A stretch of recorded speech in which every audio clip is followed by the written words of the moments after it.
Hiriyoota lamatu turan, isaanis jaalallee lamaan. Yeroo boqonnaa isaanii maatii bira dabarsanii gara yuunivarsiitii deemaa jiru. Nagaan isiniif haa ta'u.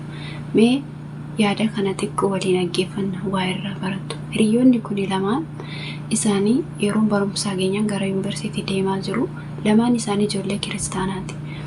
Yeroo mana isaanii keessaa ba'anii lamaan isaaniiyyuu shaantaa isaanii keessaa wangeela qabu. Otoo waliin deemaa jiranii nama baay'ee wal jaallataniif wal kabajanidha. Otoo lamaan isaaniiyyuu deemaa jiranii jechuudha. Aduun itti iyyinaan magaala bakki sireen jiru qabatanii bulan. Yeroo bulan kanatti bakka ciisichaa kan jiru siree tokkicha. Haa ta'u malee jarri lamaaniyyuu wal jaallatu wal kabaju. Amma maal godhu? Bakka ciisichaa siree tokko jira waan ta'eef akkam goonaa jedhanii irratti walii galan. Wangeela qabnu shaantaa keessaa baafnee gidduu keenya godhannaa. Wangeelli nu gidduu keenyatti waadaadha. Kanaafi ati asirra fi ani asinarra fa'a. Wangeela shaantaatii kan nu baasnee gidduu keenya godhannee rafnaa jedhaniitu rafani.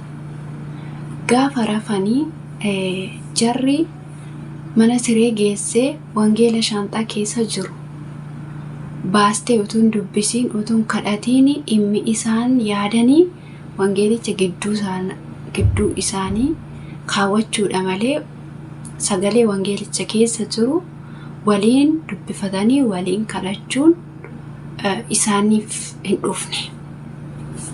Haa ta'u malee amma ganama yeroo kadhanii wangeelli gidduu isaanii kaa'anii luka isaanii jala jira.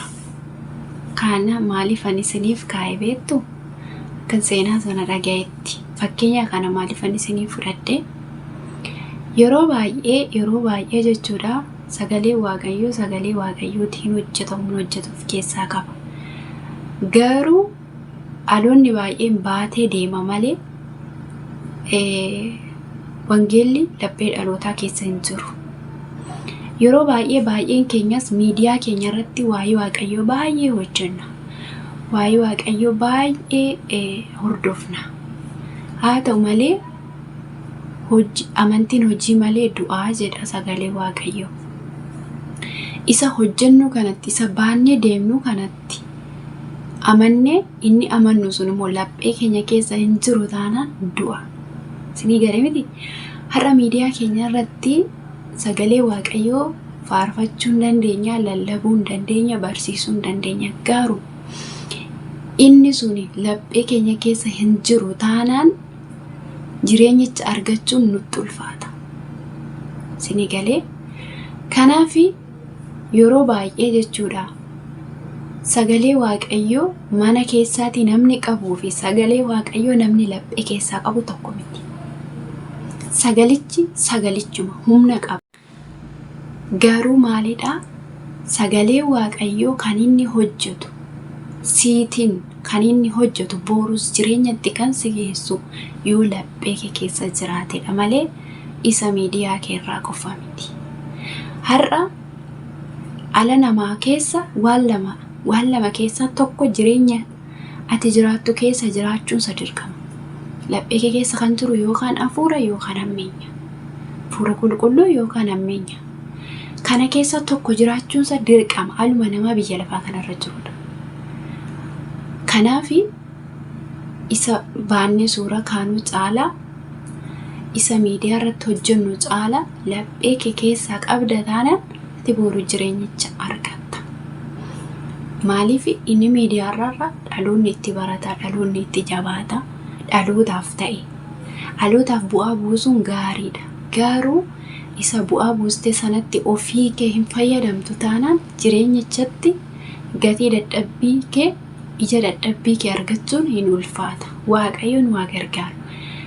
Otoo gara gaaffii deebii keenyatti hin darbiin fakkeenya kana isinii fudhachuun koo akka isin isa dubbistan kana isa deebistan kanatti akka jiraattan hin barbaada. Anis isa hojjedhu kanatti akka jiraadhu hin barbaada. Waaqayyoon waa gargaaru kallattii gara gaaffii deebii keenyatti isin dabarsaa eebbifamaa.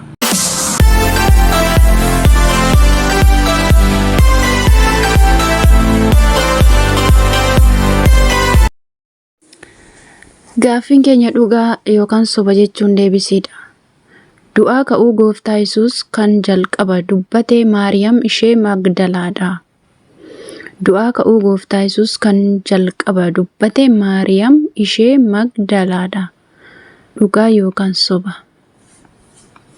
Deebii sirriin dhugaa. Wangeela Yohaannis boqonnaa 20 lakkoofsa 16-18 irraa argattu. Gaaffiin itti aanu akkas jedha. Phaawulos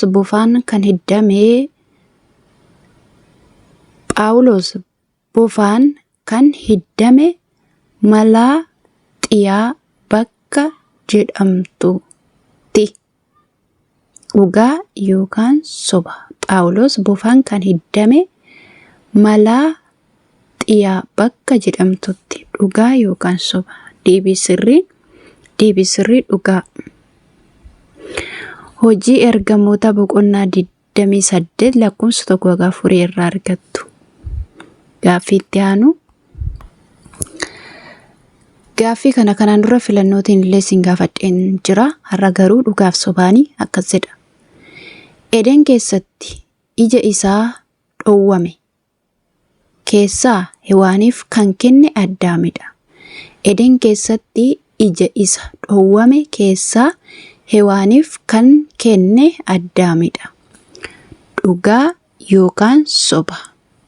Deebii sirriin soba.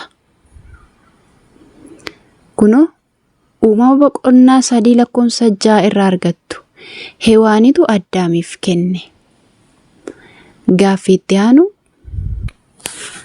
Gaaffiin itti aanu akkas jedha. Yesuus Boanerges jedhee kan moggaase Zakkiyoosii fi Phaawulosidha.